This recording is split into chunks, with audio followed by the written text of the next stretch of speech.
salaamaaleykum mbokk yi sant leen gërëm leen ci àndandoo beeg télévision Futur Média benn waxtu moo jot xibaaru digg bëccëg yi bokk na ci tuumay ger ci contrat pétrolier yi fii ci Sénégal Abdoulaye Timbo tey ci kanamu doyen des juges moom mi maire bu Pikine moo nekkoon administrateur bu Agritrans société boobule Aliou Sall moom te ñu ne nag jot na virement lu toll ci $250,000 ci mbirum Petrotim Seydina Fall Bougazeli ci kanamu enquête kat yu section recherche gendarmerie bu Colobane tey jëlee ci ngoon moom mi nekkoon député nag dañ ko convoqué ci mbirum trafic faux billets de banque dañ ko ciy tudd moom sax daal dinay tekki nombol tànkam ci assemblée nationale nekkatul ab député. xibaar yi ba léegi juróomi cas bu dengue la ñu détecté fële ca diwaan bu Kaffrine benn poste de santé kilifa yi ngànk paj mi di dalal xel yi ne jël nañ bépp matukaay ngir fexe ba jàngoro bi bañ a law tekki ñi amee jàngoro boobule jamono ji ñu ngi leen di faj. tey jile la àdduna wërngal këpp di màggal bés bi ñu jagleel tout tànk yi xeex seen i àq ak seen i yelleef Sénégal ba léegi nag di xaar ñu voté code de l'enfant mu di benn texte bu ëpp ñetti téeméer ci ay tegtal yoo xam ne buñ ko doxalee dinañ gën a ñoŋal kon anam yi gone yi di dundee ci loolee sax dinañ ci waxtaan ci kanam ak suñu gan di Alassane Diagne moom mooy coordonnateur Empire des enfants wàllum biti réew Guinée Bissau di waajal seen élection présidentielle maanaam tànn njiit bu bees dimanche bi lay doon di ngeen dégg kenn ci candidat yi foofule ak suñu ndaw ba ñu fa yabal mbokk yi loolee tënk la nes tuuti ñu yaatal ko.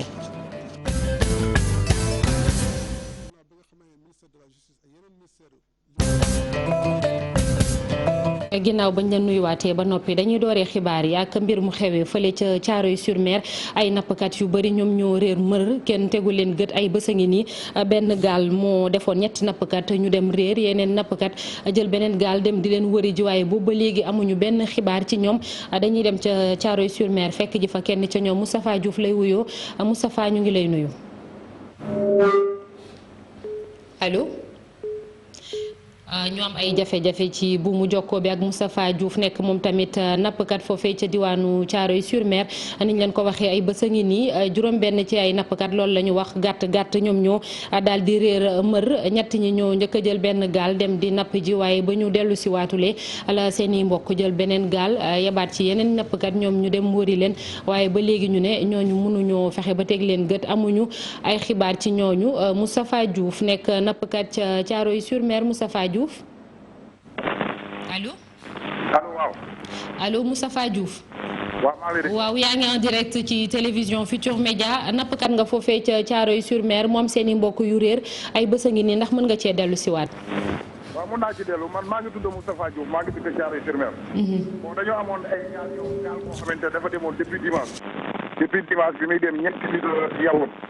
bi mu demee ñeenti benn boobu mu ngi ci 26 kilomètres ci la machine bi am panne. mais pan ñu wàcc benn xale ci benn gaal gi xale boobu moo ñëwoon di jël ci machine bi nga xamante ne ñetti xale yi jëlaat nañ beneen gaal pour seeti gaal googu bi ñu defee 26 kilomètres fekk ñu ko gaal ga même xale yooyu nga xam ne ñoom ñoo leen seeti woon biñ demee tamit ñoom ba léegi ñuuñu amuñu ci ñoom ay nouvelle fi waxtu bi may wax ak yow maa ngi ci tefes si Thiaroye yi population Thiaroye-sur-Mer mu ngi ci tefes gi seen i njaboot ñi nga xamante ne seen i jabar seen i yaay seen i rakk seen i mag ñoom ñëpp fi mu nekk nii dañoo jaaxle dañoo sonn amuñu kenn benn autorité boo xam ne bi taxaw nga pour ñëw jàppale leen ci mbir mi je pense que ñun ay sénégalais nan tey jii lu mel nii bu amee ay xale disparaître ci biir ndox mi war nañu mën a déplacer ma ak mu dem seeti leen nga naawal hélico yi ak côté yi nga xamante ne ñooy seet ñi nga xam ne ñoo nekk ci géej mais. Moustapha ñoom ñaata lañu ci lim ñoom nappkat yi réer jamono ji ñaata lañu ci lim. waxtu bi may wax yow ñoom ñi ñu gisul juróom-benni nit nañ 6 personnes. 6 personnes lan ñoom ñoo def ci ndox mi depuis dimanche ba léegi kenn gisul leen xamuñ ci lu ñu ne te yow ñu lekk yow ñu ndox yow ñu naan bëgg na nag ñun ngir yàlla di lay wër suuli ñi nga xamante ni ñun autorité yi ñu digg ko ñu jàppale ñu seetal nañu sunu xale yooyu ñu xam ñoom ci la nag ne. ngeen yëglu ci ñoom ci kilifa yi wax leen ni seen mbokk yi dañoo réer boobu ba léegi. mais am na ministre bi nga xamante ne moo yor de la pêche mu ngi fi xam nga boo xoolee tamit gendarmerie nationale xam nga corps militaire yi ñu ngi fi marine nationale mu ngi fi kon autorité yi lan ñu jàppale ñu gis suñu doom yooyu suñu doom yi nga xamante ne ñoom ñoo nekk ci géej gi tey ji population Thiaroye-sur-Mer boo xoolee dañoo jaaxle seen i jaay jaaxle seen i jabar jaaxle seen i doom jaaxle kon am na ci loo xamante ni nit bu fekkente ne da ngaa disparaître gisuñu la je pense que autorité yi war nañoo jël seen i matukaay dugg ci biir géej gi naawal avion yi ñu dem seeti xale yooyu ñun sonn nañu kenn jàppale ñu kenn taxaw ñu ngir yàlla li lay war a suuli nañ ñu dimbali ñu gis suñu doom yooyu. jërëjëf Moustapha Diouf di ngeen ko dégg xaj na ci anam yu mu gën a yaatoo mu di juróom-benn nappkat yu réer fële ca Thiaroye-sur-Mer ay bés a ngi nii ñoom ñuy ñaan kon ndimbal bu tukkee ci kilifay réew mi ngir ñu jàppale leen wëri seen mbokk nappkat yooyu nga xamante ni dañoo réer ñu wax leneen ci xibaar yi ñu ngi ko doon junj sànq muy mbirum Petro-Tim tey jii Abdoulaye Timbo moom mooy nekk ci kanamu doyen des juges moom maire bu Pikine moo nekkoon administrateur société boobule di Agritrans te Aliou Sall moom ko di jarbaatam société boobu ci boppam sax la ñu ne moom moo jot virement $250,000 boo koy xayma ci sunum koom daanaka téeméer ñeent fukk ak juróom-ñetti millions la yoo xamante ni kon ñu ne dañ ko viré la société boobule ci mbirum Petro-Tim contrat pétrolier yi fii ci réew mi beneen coow tam Sénégal jamono ji muy mbirum faux billet de banque ñu ciy tudd Seydina Fall Bougazeli tey jëlee ci ngoon la war a delluwaat ca section recherche brigade gendarmerie bu Colobane moom dinañ ko dégluwaat ci mbirum faux billet yooyu le Seydina Fall Bougazeli nag tekki na nombol tànkam ci assemblée nationale nekkatul député ci ay kàddoom nee na dafa bëgg rek tax ba yoon def liggéeyam ci anam yi mu gën a baaxee kenn ci avocat am wala bokk avocat maître El Hadj Diouf lañ ciy déglu ci micro Pa Fara Ñinga. ki doon seet mu ngi nii dañu woon dafa daw en tout cas bi mu waree ñëw bu ko wér gu yaramam mayee mu ñëw na ànd ak avocat léegi nag li ci des mooy biñ ñëwee teeru nañu teeru bu baax bu rafet commandant Mbengue mi jiite section recherche ak groupe am ak njabootam ñi mu àndal ñu ngi toog ñu ne ñun na bëgg a ñëwaat suba incha allah alarba ñaar fukki fan ci weeru novembre ci ñeenti waxtu ci ngoon bi 16h loolu la ñu mën a waxagum bëgg a ñëw na. wuy si na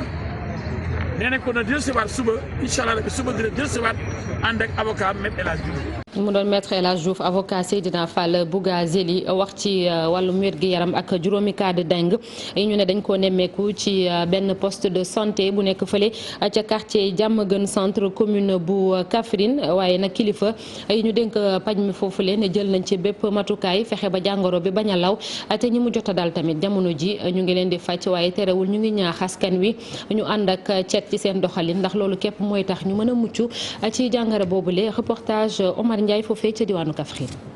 fii ci poste de santé bu Diamaguène centre la ñuy jot a nemmeeku juróomi doomu aadama yoo xam ne am nañu feebar bi di dengue gannaaw bi ñu jotoon a jël ay jumtukaay yu kër docteur waafal ko ci boobule barabu fajukaay ngir bàyyi xel jàngoro ji. poste de santé bu Diamaguène da nekk ci biir commune de Kaffrine effectivement dañ fa nemmeeku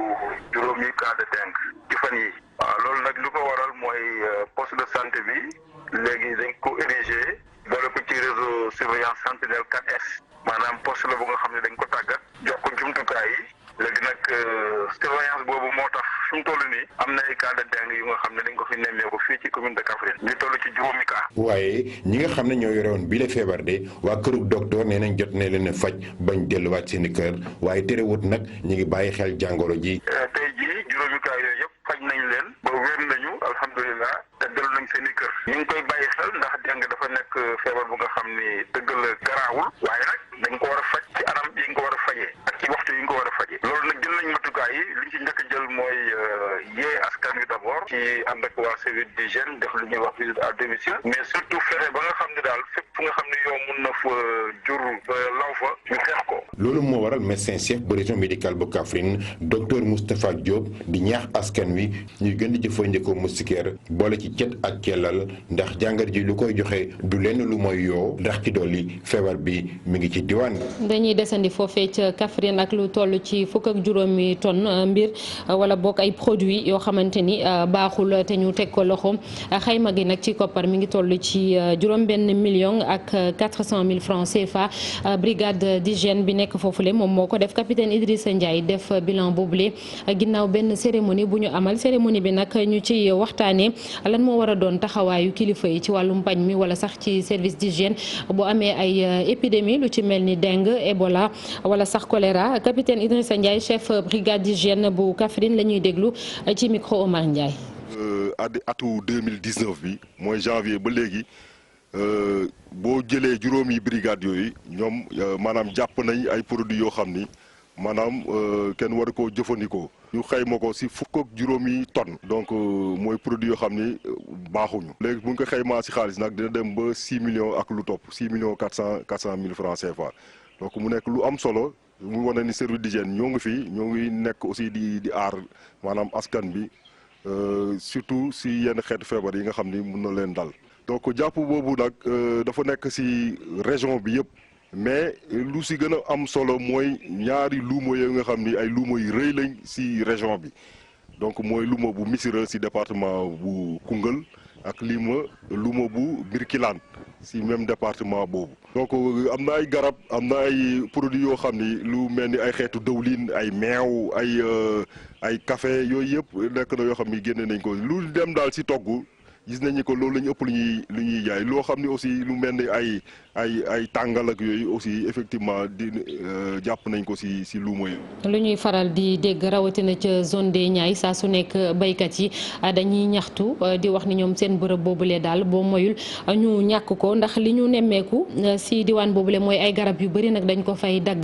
li ko waral mooy ay usine lañ fay teg wala boo ay société immobilière tax ba ay mbootaayu baykat daje fële ca Bayaax ngir waxtaanee ci mbir moomule ak yeneen jafe-jafe yu ñu am lu ci mel ni tooke yi ñuy jëfandikoo ci tool yi te du baax dara ci lañ fay jëlee reportage Cheikh Anta Diop Sey Latir ca diwaanu Bayaax. garab yi ñuy dagg ay tabax yoo xamante ni ñu ngi koy nemmeeku ci zone des Niayes daanaka tool yu bëri jóg nañu mbayam dër dee toxu na meññeef gi lu ci bëri yàqu na loolee moom mooy gis-gis yi ay baykat yu nekk ci zone des Niayes nee nañ bu ñu ci jógulee de am mbay day nësax fii ci zone des Niayes. yaakaar nañ ni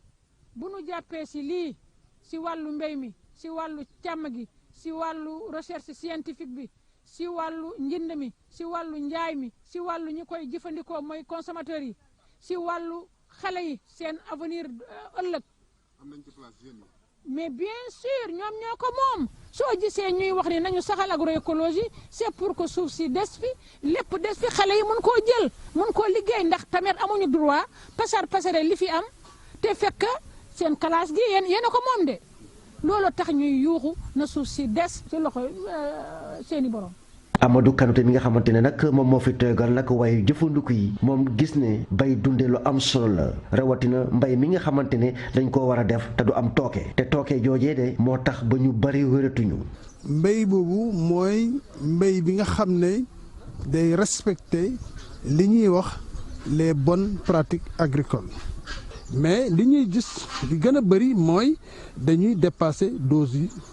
lu bëree bëri. baykat yi sax nee nañ dañoo war a nag di bay di dundee te it nguur gi war naa jëli pexe def ay usines yoo xamante ne lépp luy jóge ci meññeef yi mën nañ koo coppar ñi ba askan wi di ko jëfandikoo duñu. ñeneen ñu am lu leen metti mooy ña nekk fële ca marché wu poisson bu Pikine ñoom jaaykat yi te liggéeyu teer bi ñeel leen maanaam dañ leen faa war a dindi ka ñu mere mooy directeur bu marché poisson boobu leen ndax dañoo jàpp ni dafa dem négocier te amu jaarul yoon lii di koppar gi leen APIX jox mu di ay ndàmpaay 32 millions fanweer ak ñaar ñu ne loolee dafa tuuti li ñu bëgg mooy lu ëpp dañuy déglu délégué marché poisson Mouhamed Silla lay wuyoo ay kàddoom Salif Sow moo ko taataan. nekk ci un état de droit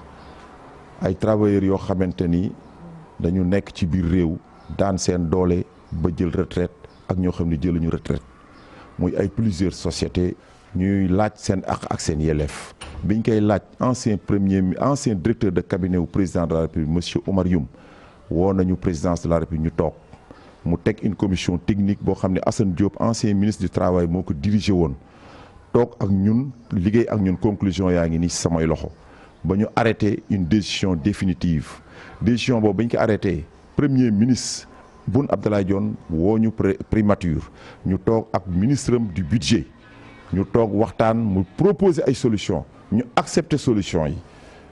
commission bi nekk assemblée nationale ak commission bi nekk conseil économique social ñu chargé wu problème mu social et problème mu environnemental ñu toog ak ñoom ñu waxtaan ñoom ñu jël angle ak le président de la République ñu teg ci loolu gën a doy waar président ñëw campagne électorale Guédiawaye ba mu ñëwee mu jël ay engagement officiel boobu ak léegi nekk na fukki weer kenn ŋaangatu ci kenn waxatu ci te ñun ay liggéeykat la ñoo xam li nu ŋànk nii duñ ko bàyyi ba muy jeexal moom ci réew mi ndax suñu alal la suñu àq la ak suñu yelleef njaboot googu nag ñoo daje fii tey pour waxtaanaat ci seen biir ci yan engagement lañ jëm parce que lii nga xam ne suñu alal la duñ ko bàyyi tey duñ ko bàyyi suba bu ñu paree ci lii nag lépp loo xamante ni xeex la boo xam ne syndicat war na ko xeexee te yoon maye ko dinañ ko xeexee ba ñuy teqale ko. IPRES moom dafa soppi doxalin léegi la ñu bëgg mooy àll traité yi dootuñu rangati ngir jël seenu pension ku ca nekk di nga am ab carte biométrique ak benn numéro d'immatriculation mu di ab système bu bees bu ñu fiy teg ngir mën a jàppale àll traité yooyu le kii di président conseil d'administration bi Mamadou Racine Sy moo xamle lu ni mel dañ koy déglu. d'information bi nga xam ni carte biométrique yi ci la bokk pour suñu papa yi ak suñu yaay yi nga xam ne ñoom ñoo retraité. parce que léegi kenn dootul rangati pour toucher sa pension léegi dañ lay jox benn carte bi nga xam ni sa photo moo ci nekk ak information yi nga xam ni moom moo war ci yow yëpp nga xam ni weer bi bu deewee dañuy charger carte bi guichet banque boo dem nga fayeeku dégg ma te premier retrait bi ngay def doo ci fay dara loolu donc day mel ni rek nga demoon jëli sa pension rek dégg ma rang jëli sa pension rang boobu nag amatul te loolu dafa doon li nga xam ni dafa bokk ci luy sagal mag ñi. Parce que bu njëkk ba bu ñu gisee suñu waajur yi di rang bu metti dégg ma léeg-léeg ñu rang dégg ma journée bi yëpp pour toucher seen pension loolu rafetul. beneen wàll bi itam léegi pour dem immatriculer sa société ci IPRES soxlaatoo nga fay dem en ligne rek ci ordinateur ngay toog joxe information yi nga nar a joxe ñu joxal la sa attestation délivré la ko donc dina yombal lu bari nit itam booy liggéey nga bëgg a xam foo toll ci affaire retraite bi yooyu yëpp li nga xam ne moom lu ñu teg. dina la mën a fexe ba yow fa nga toll nga xam sa situation fu mu toll waaw donc itam entreprise itam loolu dina leen woyefal liggéey bi bu baax a baax loolu mu doon li nga xam ni buñ ko xeeb bi IPRES ak kees amee ba tey lii musu fi am. Mamadou Racine Sy seqoon waxtaan ak ñi seq kër googule kon di IPRES wàllum politique député yi démb ci assemblée nationale voté nañu projet de loi bi dàq élection locale yi yokkit mandat conseils départementaux ak municipaux yi waaye naka loolee nekkul ñëpp la neex am na ay député sax yu gis ni dañoo war a def ay délégation spéciale ci communes yi ndax dina may njeexital ci wàllum politique terewul ministre bi ñu dénk wàllum intérieur ak élection Aly Ngouille Ndiaye ne lu mu yàgg-yàgg ñaar fukki fan ak juróom-ñett ci weeru mars dinañ amal élection yooyu le waaye ñëpp dinañ toog waxtaanee ko Habib Faye ak Youssou Baro ñu nga woon ci assemblée nationale. wote nañu ko ñoom ñi fare ci majorité bi loi gi ñel dàkk ba jimmi jamono élection bokk moomeel yi ci benn fan ci weeru décembre ci atum 2019 ak tamit yokku mandat wu conseil départementaux yi ak municipaux yi lañu ko dàkk jur na ay kàddu yu woroo. comme fan lan 5 ans nag ñi nga xamante ne tey mooy député yi waruñu mën a jël rek benn projet de loi boo xam dañu ko indi te projet de loi bi valable ndax bi ñu ko indi ensemble sax amul date ku ne xam na ni bi ñu ñëwee suur bi muy ñëw commission ci la indaale amendement boo xamante ne dafay contrecarrer comme amendement bi ma defoon ndax maa ngi defoon au plus tard mois de juin 2020. élection locale du at mi rek lañ ko mos a poussé nañu fàttaliku ne PDS bu ñu jotee ci nguur gi donc dañ fi fekkoon ay élus locaux yoo xam ne ànduñu woon ak ñoom. dañoo xëy de lépp def délégation spéciale. ma xalaat ne ci diir bu gàtt bi ku nekk xam na ne élection wax dëgg yàlla xaju fi te it nag dañ leen a woo ñëpp d'accord ci kon tey bu ñu toogee ne duñu ko voté dañuy wax lu leen neex rek. terme de référence yi la ñu bëgg ñu waxtaanee fukki poñ la ak ñeent fukk yu juboo nañ ci donc bu ñu juboo ci fukk yi te lépp concerne élection processus électoral yaakaar naa yoon la kon ñu reporter élection yi. bile report nag daa am ay jafe-jafe yoo xamante nit ci langue politique gu Sénégal gi bu ñu sukkandikoo ci ñenn ñi waaye jëwriñ gi ñu dénk kaaraange biir réew mi di dalal xel yi. est-ce que réellement étudié nañ problème bi mu war a indil askanu Sénégal même les maires tey maire bu taxaw fii wax ko tamit xam nga ni boo génnee sa biir askan di nga am problème. ndax juróomi at lañ la fal. amuñu problème mu matériel amuñu problème mu xaalis amuñu problème mu volonté ndaxte réew mi ñu lépp ñoo ko bokk te lépp li ñu war a def ci waxtaan rek lañ ko war a mën a def. élection yi ñoom daañu ko amal laata ñaar fukki fan ak juróom-ñett ci weeru mars atum 2021 jëwriñ gi ne njiitum réew mi Macky Sall dana xaatim aw décret goo xamante nit dana wax bés ba nga xamante nit dañu amal wooteeg bokku moomeel yi. jërëjëf Abi Faye tey la bés bi àdduna wërngal këpp jagleel tout tànk yi rawatina seen àq ak seen i yelleef Sénégal moom daanaka xaatimoon na convention internationale Nations Unies bu ñeel loolu ci atum 1989 waaye li ñu nemmeeku mooy sàmm tout tànk yi nekk na lu jafe ba léegi ci Sénégal réew mi ngi sax jéem a liggéey ngir pare code de l'enfant bi ñetti téeméer ci ay textal lañ ci tënk te nee nañu bés buñ ko voté ci assemblée nationale dina tax ba xale yi ñu gën leen a mën a sàmm dañ ciy déglu ñu Xobaay Diouf moom mooy directeur protection de l'enfance ci micro Maguette Soirée Diallo ak Jafara Ba. recommandation yi gën a jàpp daal dafa aaju si li nga xam ne tey jii mooy sëyu xale yu jigéen ñi te ñun suñu code suñu loi dafa ne xale bi mun na sëy si fukki at ak juróom-benn mais recommandation ñoom biñ koy def daanaka fekk ñun suñu biir code de l'enfant bi nga xam ne tey jii moom lañu war a proposer assemblée nationale pour ñu voter ko ñun jël nañ en compte recommandation boobu ba jàpp ne âge de l'enfant bi dañ ko yóbbu ba fukki at ak juróom-ñett li nga xam ne aussi moo aju si xale yi nga xam ne dañ leen di xarafal xale yu jigéen ñi xale yi nga xam ne aussi dañ leen di sàkku xale yi nga xam ne dañ leen di teg ay fitna di leen bunu xatal di leen métital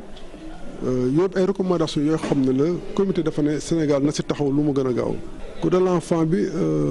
gannaaw bi nga xamee ministère de la justice ak yeneen ministère liggéey nañ ko ba tënk ko si benn këyit dañ ko jébbal secrétariat général du gouvernement ñoom nag dafa am liggéey boo xam ne dañuy daje ak yeneen ministères yi yëpp yoo xam ne dañoo laale si affaire xale kenn ku ne nga joxe si sa xalaat waaye su loolu weesoo nag dañ koy soog a yóbbu conseil des ministres ñoom ñu adopté ko ñu yóbbu ko assemblée nationale ñu voté ko foofu. ñoxo bàyyi Diouf yëkkati kàddu yooyu la tey jii ci suba ci cérémonie bi ñu ko jagleel ci loolu la ñuy waxtaan ba tey ak suñu gan di Alassane Diagne nekk coordonnateur Empire des enfants ñu ngi lay nuyu. Alassane maa ngi leen di fay soxna Naata. waaw seen structure bi ñëpp xam nañ ko kon ci liggéey boobule waaye laaj bi ñuy njëkk a samp rek Alassane mooy ndax jàpp nga ni Sénégal ñu ngi wàccoo ak yelleefu tout tànk yi jamono ji. question bi elle est pertinente ndaxte pour ñun wàccoowuñ ko ndaxte. droit yeeg àq ak yelleef yëpp bind nañ ko suñu nee tey dañuy célébrer 30 ans ça fait 30 ans qu'on bi ñu ko signéwee ku juddu woon fi mu toll ni xanaa war nga nekk xëy na borom kër donc suñu ñëwee léegi en 2019 ñuy célébrer 30 ans yooyu noonu ak li ñuy média yi di woon chaque jour ci tolof yoo xale yi di dund donc am na ay laaj yu ñu war a laajaat suñu bopp ñun ñi nga xam ne que ñu ngi ci milieu bi ñu sénégalais en général. ndax melul ni xeetu dellu ginnaaw rek boobu ba léegi ndax boo nee 30 ans fanweeri at moom moo jàll boobu ba léegi te chaque fois dañuy remettre en question àq ak yelleefu tout tànk yi bëri na sax li ñu war a wax ci seen àq ak yelleef muy ci wàllum paj bi wàllum jàng ak yeneen ak yeneen. mais bien sûr li tax may dëggal li nga wax noonu mooy Sénégal si ay aadaam cosaanam ak diine xaarul ñuy signer convention bi nii pour xam nu ñuy yoree xale. lii dafa nekk loo xam ne que ay borom xam-xam ñoo daje bind ko comme ça mu doon benn charte buy tax ñun ñëpp ñu mën a méngoo si li ñuy def waaye ñun dañu jàpp ne que si diggante bi dafa mel ni dañu bàyyi xale yi suñu attention suñu ay moyens ak lépp dañ ko orienté si ay yeneen pàcc ci réew mi wala si fonctionnement wu dëkk bi bàyyi xale yi tey jii nii exemple bu simple la ñuy wax ñaata xale la ñuy fiir si mbedd bi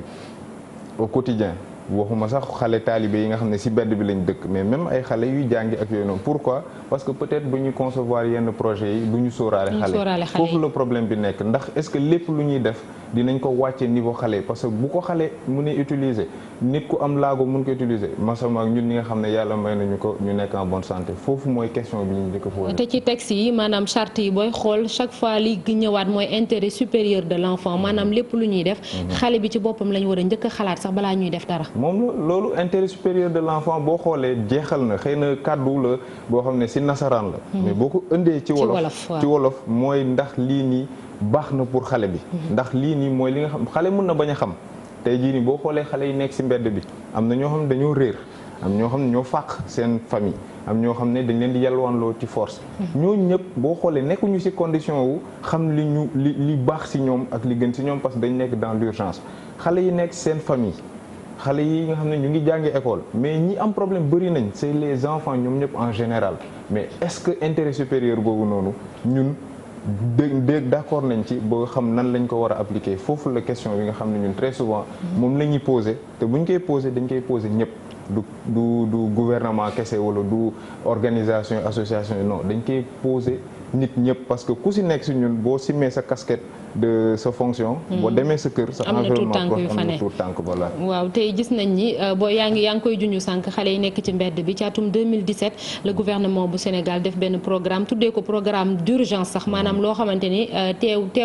nan lañ koy waxee sax ci ni mu gën a gaawee. voilà pour génne xale yi ci mbedd bi ndax loolu yéen xañ na yéen a ngi ciy liggéey échec ngeen ci gis wala dafa réussir. non loolu moom du ñu jaar ci yoon yu bëri pour wax ko échec la. échec la ndaxte dafa nekk loo xam ne ñoom dañ ko décider en urgence man mii di la wax dama xëy di liggéey rek ay journalistes ñëw nañu lan ngeen ci xalaat. mu jaaxal waaw am na lan ngeen xalaat ci retrait des enfants bi. mu jaaxal ñu ndaxte pour ñun bu fekkee gouvernement bi wala organisation yi ëmb loolu noonu considéré nañ association yeeg ONG yi ci liggéey boobu noonu biñ koy xalaat waroon nañ leen impliqué laaj leen lan ngeen ci xalaat mais non dañu ñëw. nañu voilà lii la ñuy def on nous a mis devant le fait accompli et tout ça malgré le fait que ñun chaque jour ñu proposé wu ça c'est dafa nekk loo xam ne dafa important ñu koy fàttali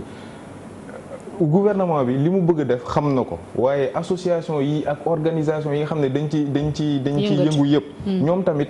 dañu nekk au niveau opérationnel c'est-à-dire que ñoom ñoo nekk au contact des enfants au quotidien donc boo bëggee ne intérêt supérieur de l'enfant kenn mënu leen a tëb mënoo leen tëb nekkul dañu imposer wu ba pare nekkuñu en concurrence ça dañ koy collaboration boo xam ne dafa war a ratax ndax lii nii charte yeeg yii nii ay borom xam-xam comme je l'ai dit ñooy toog réfléchir bind ko mais yéen kër gi tey jii ba ko Youssou Ndour di sanc bi muy defar ay business plan nekkuñ fa woon mais tey jii nii yéen liggéey bi ngeen def ñëwul fii taxaw di lox nii ak nii mais noonu àdduna noonu lay doxee mais ñun mënuñu comprendre ñu nekk tout le temps ci benn niveau boo xam ne que ay waxu charte convention yoo xam ne leer na mosoo dégg ku ñëw corriger ko. mais buñ ko waree appliquer mu mel ni que dañu nekk en concurrence. problème application la ñu am Sénégal maanaam doxal mën nañoo dem signer ratifier waaye bu dara desul lu dul jëmmal ko. fa la jafe-jafe yi am te nit yaa ngi ci terrain bi du foo dem tey ji boo waxee waxu xale yi rek commune boo dem gox boo dem léegi di nga gis organisation soit ñu ngi wax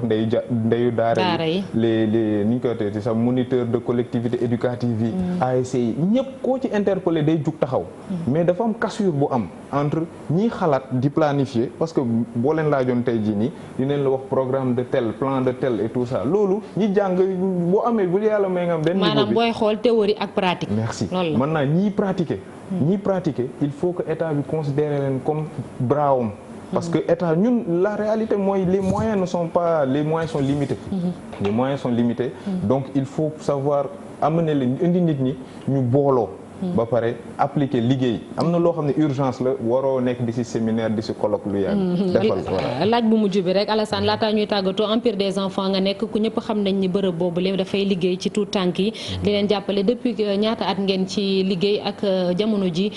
fan ngeen ci tollu tamit. Empire des enfants mu ngi exister commencé liggéeyam depuis 2003 ku ñuy tuddee Soxna Anta Mbow moom moo ko tàmbali woon donc ñu ngi góorgóorlu nekkoon avenue Malick Sy yàlla may ñu ñuy góorgóorlu suñu ay moyens ba tabax centre bu bees tax boo xam ne mën nañ am capacité bu gën a mag